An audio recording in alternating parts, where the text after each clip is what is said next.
You said really it was probably fundamentally the work of William Collins, even though often it's called Keach's Catechism. Yeah, that's right. And there's a little bit of a historical mystery when the Catechism and why it begins to bear the name of Benjamin Keach.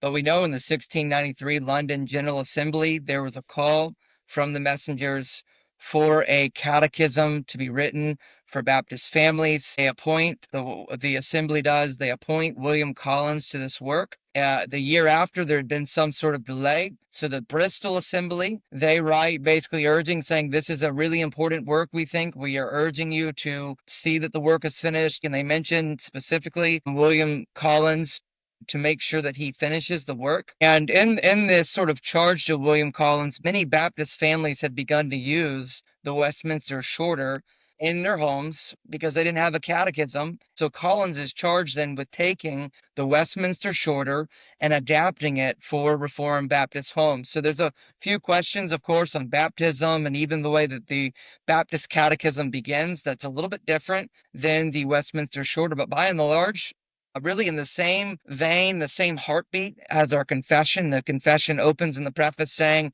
our desire is not to clog religion with new words, but rather to show our agreement with the Westminster and with the Savoy confessions. We've sought to confess our Reformed convictions, but also highlighting our distinctives as Baptist. And so you really get an identical flavor of that in the Baptist Catechism. It really isn't until later in the 16th printing of the Catechism, it's printed and Benjamin Keach's portrait is on the front. And it begins from that point on to be really associated with him. Some Baptist historians have said maybe the reason is one, Keach was prolific in terms of writing catechisms. He had several catechisms that he had written for children. And perhaps the reason why his name is associated with it later is because he maybe edited later editions. But the work is clearly commissioned for Collins. There's nothing that would indicate Keach had his hand involved in those early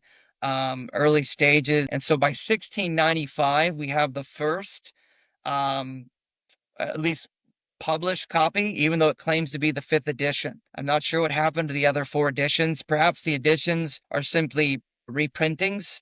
So it's not as if it went through five large edits or changes, but perhaps it's simply the fifth printing of the catechism. But the physical copy that we have is first found in 1695.